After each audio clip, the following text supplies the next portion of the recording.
అరే చింటిగా నాకు ఒక ఐడియా వచ్చిందిరా. ఏంటిదిరా? ఇప్పుడు శంకర్ అని ఎట్లా ప్రాంక్ చేసినావు, జానకితో ఒక ప్రాంక్ చేద్దామారా. దేని గురించిరా? లవ్ విషయం ఉన్నది కారా, ఈ లవ్ విషయంలో ఒక ప్రాంక్ చేద్దాం. నువ్వు లవ్ ప్రపోజ్ చేసినట్టు చెప్దాం. ఓకే అంటేనే ఓకే అన్నది, లేదంటే ప్రాంక్ అందాం. అరే ఈ ఐడియా బాగున్నదిరా కదా, ఏమంటావురా? అంతేరా. అవునరా, జానకి నన్ను ప్రేమిస్తానా లే అని చెప్పేసి మనకు డైరెక్ట్ తెలిసిపోతుంది. అరే చింటిగా ఫస్ట్ జానకి ఫోన్ చేసి మరి ఎందుకు రమ్మనరా.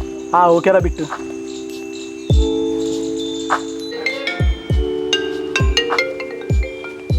హలో రాఘవ. హలో జానకి. చెప్పు రాఘవ, దేనికి కాల్ చేసినావు? జానకి నీతో కొంచెం మాట్లాడేది ఉన్నది, కలుద్దామా ఒకసారి? ఇందాకే మనం కలిసినాం కదా రాఘవ, మళ్ళీ దేనికి మాట్లాడాలి? ఎందుకో చెప్తా కానీ ఒకసారి మరికాడికి రాదు. సరే రాఘవ, నాకు కూడా ఇంట్లో బోర్ కొడుతుంది, వస్తాగు. సరే జానకి. అరే జానకి మరికాడికి వస్తా అన్నారా? ఓకేరా చింటిగా, రాని వచ్చినాక నువ్వు ప్రపోజ్ చేయి. ఒప్పుకుంటానా ఒప్పుకున్నది, లేకుంటే లేదు, ప్రాంక్ అందాం. సరేరా. ఓకేరా.